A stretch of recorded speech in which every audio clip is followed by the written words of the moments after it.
My interview with Dr. Steven Termini, who, along with special guests Jeffrey Ragsdale and James Joey Martell, will be participating in an organ concert called Adventus, Preparing Our Hearts for the Coming of Christ, which will be performed at Shrine of the True Cross in Dickinson, Texas, December 20th at 6 p.m. Steven, thanks for coming on the podcast.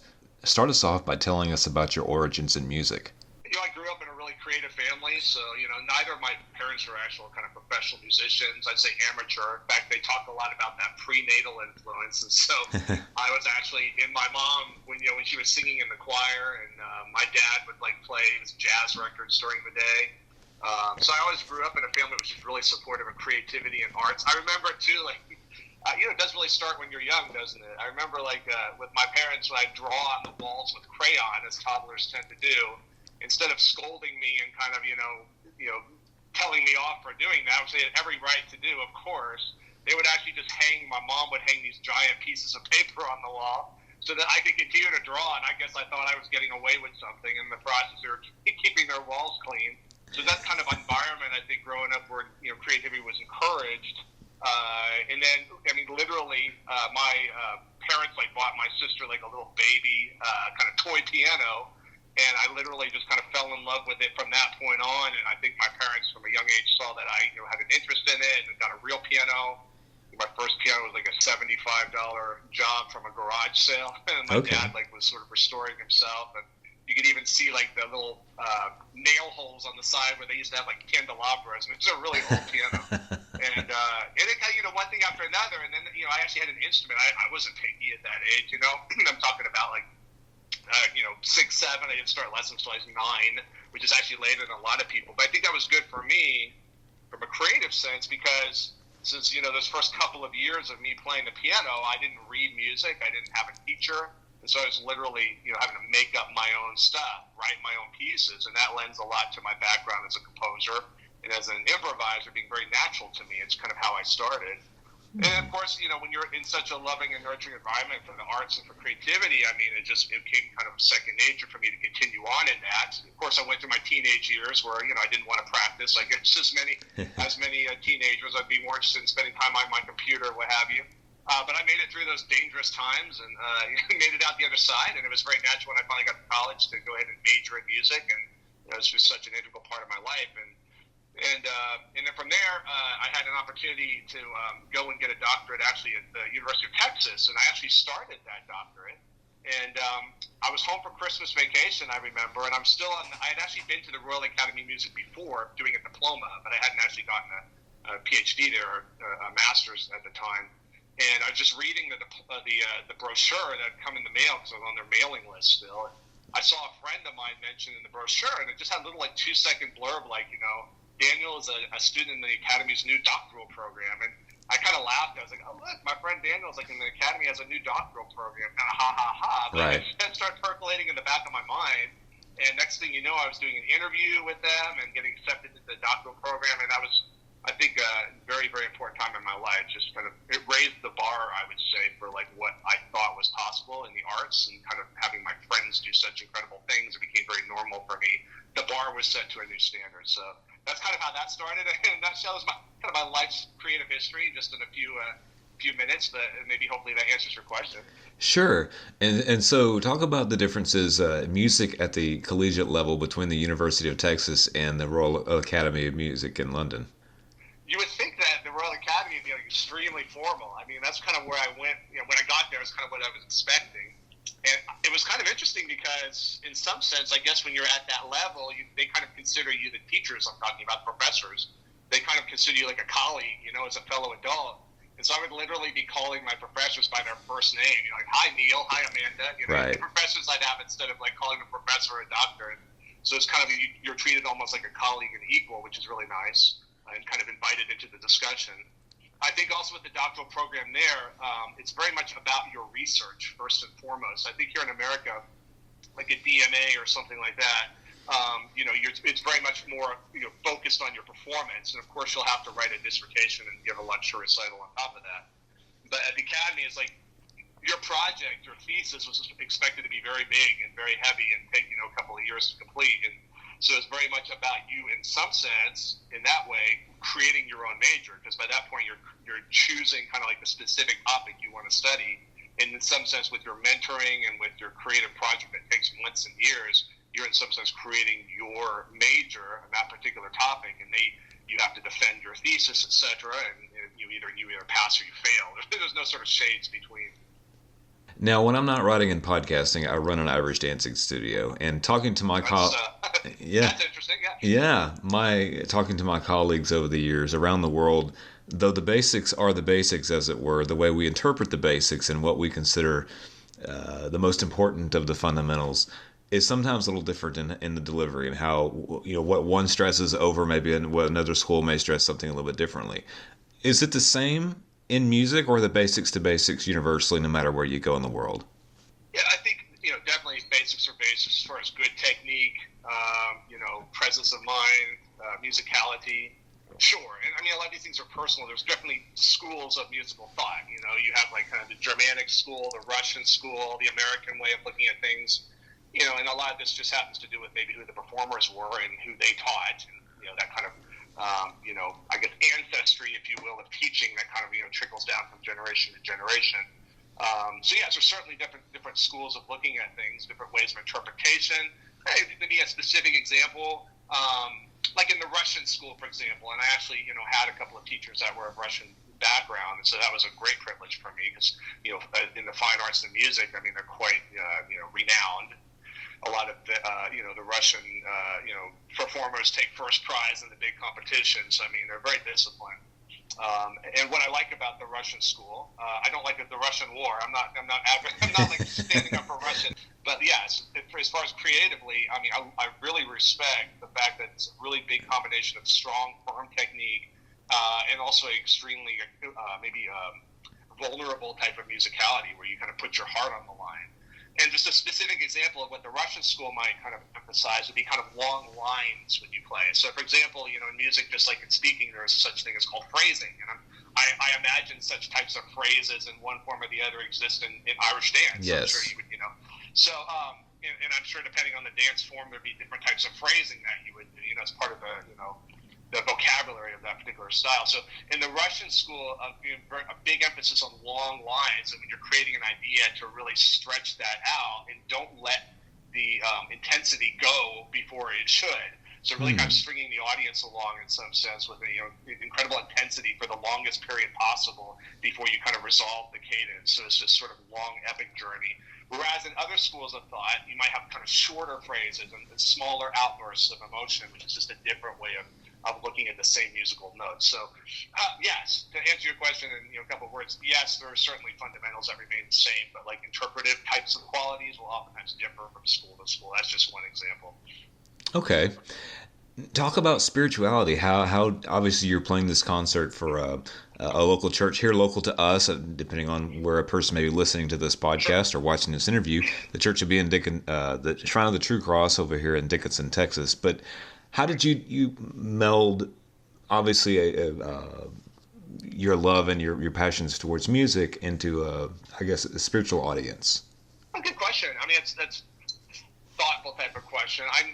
I think I'm still answering that question as I go on in life. Okay. I think for me, I think a lot of times in like the spiritual life as well, things happen very naturally. It's not you're necessarily seeking something out. Vocations, the big decisions in life. You meet your future wife. You just happen to be like share a class with her in college. Or she was a neighbor. Or your vocation, maybe you were drawn to the priesthood, for example, because you had a friend that was interested, and so that kind of pulled you that direction. So I think the same with me. I mean, it wasn't anything kind of a spiritual sort of hallelujah moment, bolts of lights from the sky. I think growing up here in this area, I went to that shrine actually as a kid. I went to the Shrine of the True Cross.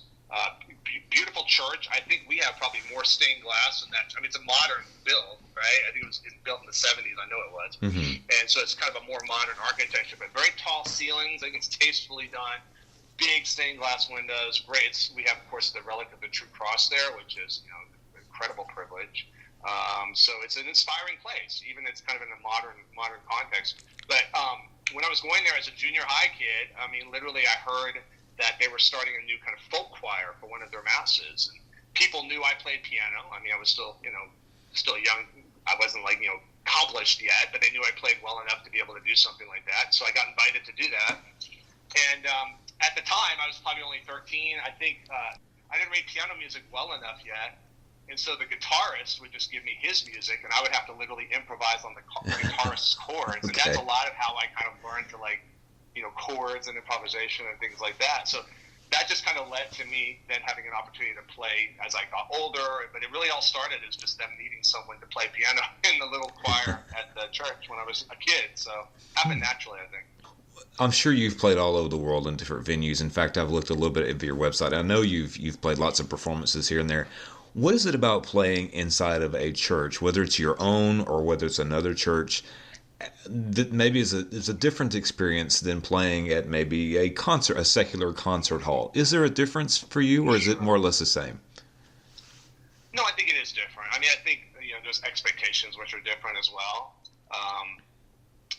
When you're playing like in a spiritual context, I think that there is a sort of a worship type of context for that. You're not there to it's not all about me. And I'm not saying it should be like that even in a concert context, but in some sense it's kind of performer-centric in an actual sort of secular concert. Whereas I think especially in this Advent concert, which is coming up, it's kind of to get people in kind of the Advent spirit, right? So you're trying to kind of, talk to their hearts from a spiritual level, or kind of magnify something from God rather than magnifying, kind of your own talent, your own skill, your own ideas. Of course, those are integral. You have to be your own personality when you play. But yeah, I think for me, it's I think that in some sense the compass is pointing in a different direction. And maybe I should kind of even just talking this out loud with you, I mean, maybe that's a good lesson for me. It's, even my secular concerts should kind of tend that direction. It's always kind of it's more than about me. And I think I do have that context when I play. But I definitely feel that more acutely when I play in a church. There's just so much in the church which inspires someone to lift their heart upward, Mm-hmm.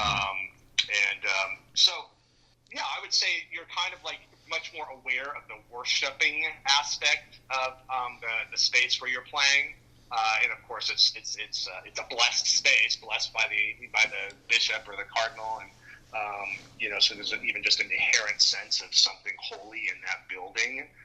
When there's a reason they call it sacred spaces. I mean, it's sometimes just not only with the architecture, the stained glass, and the music, etc. There's just a sense of something higher when you even walk into these buildings. And so that definitely influences kind of how you play and kind of where your focus is when you're actually performing and sharing your art. I would agree. As a non-Catholic myself, I belong to the Church of Christ, and our buildings are anything but ornate. They're pretty. I mean, I love my church, but we're not known for architecture. And I regularly visit my Catholic friends in various churches. I've been to yours many, many times, and St. Bernadette and the rest of them. And there's just something about when you walk into those types of churches that just evokes something that, there's, like you say, there's something about the setting. And I've always appreciated that about the Catholic churches I've gone to. You mentioned... I think we lost that, though. I think I have to say, I'm sorry to interrupt, I think we kind of lost that for a while. I think we got swept away with modernism, and things became a little bit too utilitarian, if you will, in the churches. And I feel like we're getting back a little bit more to that raw sense of beauty. I mean, when you think about it, back in the ancient cathedrals, I mean, entire generations would pass working on that one building. It's like their pride and joy. Every square inch is filled with handiwork, and I think, I think a lot of it just has to do with economical reasons nowadays. It's tougher, right? Mm-hmm. But yes, I think that people are pretty much just building it for a utilitarian reason, and often, trying to be as cost effective as possible. And long gone are those days when one building becomes an entire generation's pride and joy. But, hey, we do the best we can, and there is still a lot of beauty in our churches today. Just like settings can evoke emotion, the music that you play, particularly the classics, the Bachs, the Brahms, Beethoven, et cetera, what, Stephen, what do you think is it about that music that has endured for hundreds and hundreds of years that still can draw deep emotion out of a person listening to that music compared to other styles of music? I think they're onto something because their music is tonal, and I guess I'm being biased, but tonal music means it actually follows chords, harmonies, etc. And I mean, there's you can get an entire philosophical sort of discussions about, like, is emotion in music something you learn, it's taught to you, or your instincts kind of pick up, it's sort of like engrafted into you, or is that something that's inherent in the actual notes? And I tend to be of the school of thought that's the latter of the two. I think that, certain harmonies and chords and notes themselves have a certain emotional impact that's not taught.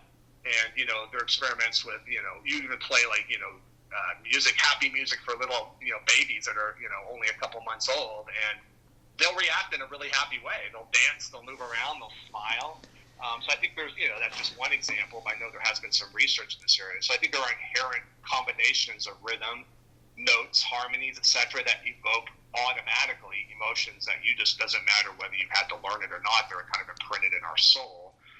There's something called I don't want to get too deep on you, but there's something called the overtone system, which basically, if you play one note, say I'm playing a low note on a piano, and I'm hearing that note. I mean, it's the loudest note I hear. It's called the fundamental pitch.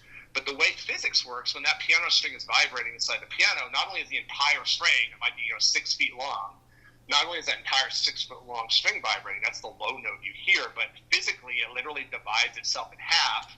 So it's dividing into two pieces, and each of those pieces is simultaneously vibrating twice as fast. Okay. So now you have a note which is hidden inside of that original fundamental note, which is an octave higher.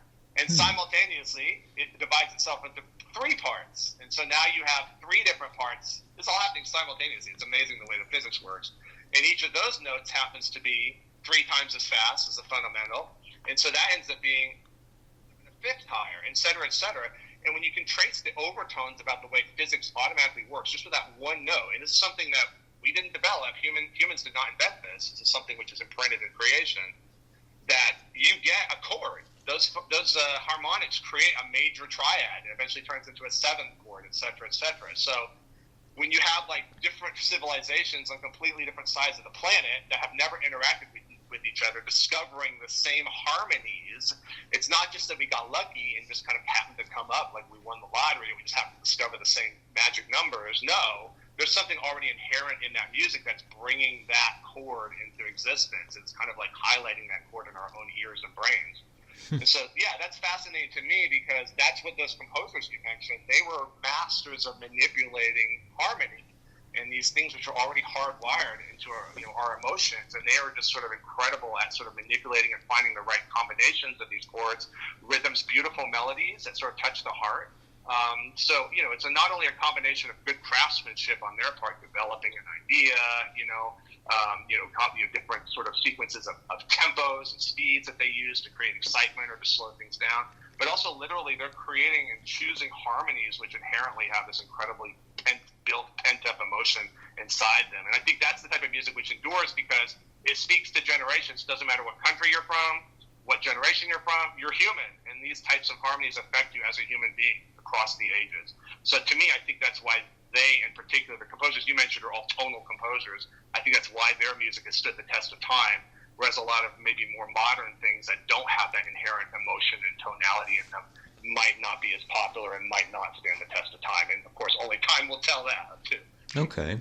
Now, Stephen, you mentioned students, and I know you obviously play for the church and you play performances. Is your life music? Are you an instructor? Tell me about how you apply your musical background and skills today. Sure. Yeah, my life is all music, but in one form or the other. So, yeah, a big part of that is teaching music students. So I have taught students not only just sort of straight up classical piano, but also like some jazz studies and improvisation, composition as well, teaching students how to compose and write their own music. Also teaching some classes that kind of get inside the analysis of music, and also developing our ears to be able to hear things in music just by listening to it, without necessarily even looking at the written score, being able to pick things out of the air like that. And so that's like a large part. And then, of course, I try to also during the day save a couple of hours for my own kind of creative projects as well, whether that be writing something, preparing for a concert, exploring a new genre of music maybe that I want to get more familiar with. I think that's very important. And, of course, then also playing at the church. So I think that, it's important for a musician to be, especially in today's culture, to be very open-minded about like what they're going to do. But I am blessed to be able to actually make my my living doing all music in one form or the other. So. Okay. Are you doing music, your business on your own? Is it like your own classes that you offer, or is it through an institution or a No, company? I'm teaching at local colleges. I am, so Oh, I prefer that rather than have my own studio. That sure. way, the space is provided for me. They actually have the curriculum already in place, and so I just kind of like show up, plug myself into the pre-existing kind of Okay. expectations, and put my own stamp on it. So, Stephen, speaking of the concert coming up in December, if people have never gone to a concert like that before, what might they expect? Okay, good question. Yeah, Father Rick and I kind of sat down for kind of the planning phase. We just kind of brainstormed a little bit, like, what do we want from this concert? And it was even kind of up in the air at first whether we wanted to be an Advent or a Christmas concert. And I kind of prefer Advent. I think it's kind of a really nice time of the year, kind of preparing people's hearts to look forward like that. And I think in today's culture, unfortunately, a lot of times for people, their Christmas ends on, midnight, at the end of Christmas Day. And the next day you see their Christmas tree at the curb waiting for the trashmen to come by. So, we have a very different view about that in Right. the Catholic Church. Our Christmas starts, on the Right. evening of the 24th and goes for weeks after that. In fact, our Christmas Day itself is 8 days literally long. So I thought Advent would be a really good time to do a concert, and we kind of came up quickly with the idea to kind of do chapters. So in other words, this concert will have 5 chapters, and each of them kind of explores, like, the expectation, the joyful expectation of Mary waiting for the Christ child to be born. And, we look at, there's a young organ player, which I would encourage everyone to come and listen to him. His name's Joey Martell, James Martell. And I know him as Joey. He's actually a good friend of mine. And he's a great organ player, only 16 years old. And so he's going to be playing one of those chapters which focuses on J.S. Bach, the great composer, Right. who also wrote an incredible amount of organ music. So you'll get to hear not only me, but Joey will be playing, James Martell will be playing, and also a great cantor, Jeff. And it'll be kind of a mix, and as well as Father Rick wanted to even make it more of a sensory experience in the sense that we'll be having sort of slides that are projected of sacred art, which will be really nice. There'll be some lighting effects that kind of like set the mood. And then the final thing I'd say is come with expectations to be moved and to feel like you're, being prepared for Christmas and the Christmas season. I think it will touch people's heart in that way to kind of look forward. But also come to be surprised, as well as I will too, because as you know from maybe doing a little bit of, looking into my background, one thing I love to do is improvise, and that's literally making up music on the spot. And if I have a mood or an emotion or a type of theme I want to develop, I love to do that. So some of this concert as well, I don't even myself know what to expect, and I love Okay. that, You can watch me doing that, online. I just like to sit down and literally kind of come up with something, from nothing. And so some of that will be happening in this concert as well, which keeps it, really exciting, not only for the audience, but also for me, because it's the first time I've listened to it as well. So I think, yes, come to be moved and come to be prepared for Christmas, but also come to be surprised. I think you'll find a combination of both of those. We want to welcome people to come, enjoy our art, enjoy our beautiful church building, and there's a reception afterward, with food and drink, and there'll even be kind of a section where we'll be able to have like some wine and cheese as well, if you're of age, and so it's going to be an entire evening. It'll be very beautiful, and you don't have to stay for all of it, of course, but it'll be kind of a really moving evening, I think. But open to everyone. The admission is absolutely free. I think that you'll find that you'd be very welcomed, when you come to that. As far as the audience goes, I would just say, just kind of as it would be for any concert. So you probably, if you have like a really young child that, can't sit still for like an hour, that might not be the best person to bring along with you. You just want to kind of be, mindful of the other audience members. So make sure that, people that come are able to sort of like, have the concentration for that, a matter of time, and be able to appreciate what they're doing. But I would say, other than that, everyone is absolutely welcome and would have a great time. Well, Stephen, I appreciate you coming on and telling us not just your welcome. experiences, but what people might experience if they go to the event, which I went to a similar event last year, and I would highly encourage people to go. So thank you again for coming Thank on. you so much. Yeah, I think we're going to have a great time, and I look forward to seeing anyone out there who's listening, or would love to have you come up after the show and let me know that you heard about me on your show. Okay. So Richard Tito's show. So I'd love to hear from you. And Stephen, if people are interested in learning more about you and maybe getting some classes or learning more about music or maybe going to another one of your events, where's the best place for them to find that information? Sure. You can actually find like more about me artistically at my website, which is www.steventermini, that's my name, Steven, and then my last name is Termini, T like tomorrow, ERMINI, StevenTermini.com, and that'll tell you a little bit about my background, some videos, some recordings, etc. You'll learn all about me there. And then also, I do teach at the local colleges over at College of the Mainland, Alvin Community College. They have wonderful little music departments and great little atmosphere they have going on there. A lot of enthusiasm and some really interesting students and personalities of all ages. So you can look me up over there. There's a lot of options, and then come by the shrine sometimes. Just come by and enjoy the music when you have a chance.